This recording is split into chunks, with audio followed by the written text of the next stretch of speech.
Since Texi came out with this new ice candy switches that fixed a lot of the problems that we had with the original Water King V3 switches, having that full polycarbonate housing as well as stem, and since Novelkeys decided to come out with some new colors of the cream switches and also a couple new additions, I decided to pick some of both of those switches up and make the Ice Cream V2 switch, which basically I'm just harvesting the stems from the Novelkeys creams, which technically you can use any palm stem ever, so you can, you know, do the cheap route and go like with Kale Blacks or Kale Reds and get the palm stems from those, and it is significantly cheaper than going for full palm switches from Novelkeys that are a little expensive and will definitely push this budget well over $100 if you're getting like 70 or 80 ice candy switches and 70 or 80 NK creams. You're definitely looking at over $100 for these Franken switches, and the end result is incredible smoothness. These switches do feel really smooth by having that palm stem and that polycarbonate top and bottom housing, and the spring that I decided to use was just the spring that came with the ice candy switches, so that 63.5 gram two-stage spring that is really snappy and in my opinion really great for gaming and very nice to type on as well. As we know by now, the original Aqua King V3s had a lot of tolerance issues, and they also had some issues with the factory lubrication job.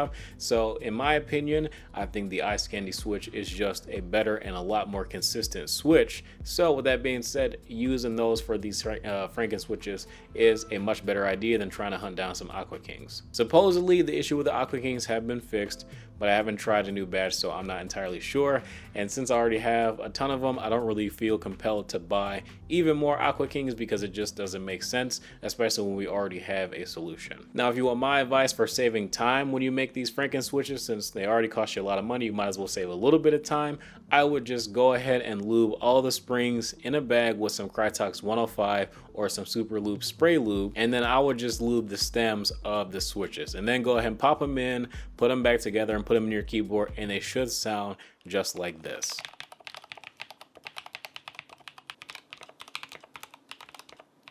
Speaking of keyboards, how do you guys like my Space Stellar 65 with the Islander keycaps? We got a space keyboard, a space cable, and a space mouse pad from Kuiper.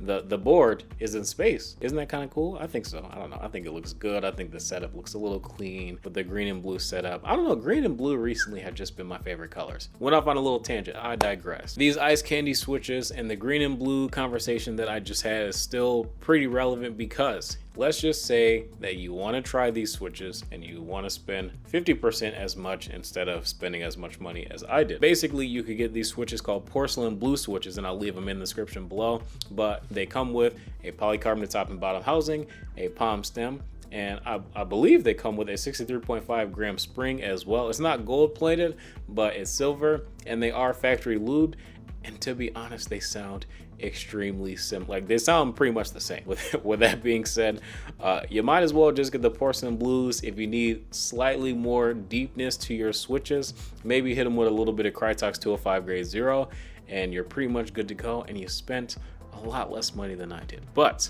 I did the Ice Cream V2s because I like the clear housings and the blue stem, so it doesn't alter my RGB-ness at all. I can do whatever color theme I want. And the porcelain blues, obviously they have a very strong teal colorway to them. And don't get me wrong, I love teal, I really do. But I just wanted the freedom to be able to use whatever colors and swap to whatever themes that I decided to do at whatever time. So that's why I went with the Ice Cream V2 switches with those clear texty housings. But otherwise, that is it for this video. If you guys enjoyed, feel free to drop a like, subscribe if you guys are new to the channel as well. Stay tuned for the sound test coming right up. And yeah, if you guys enjoy, also like the video, share the video. I appreciate you. And give me a follow on Twitter. Why not? @TechKyle, same handle as the channel. I will see you guys in the next one.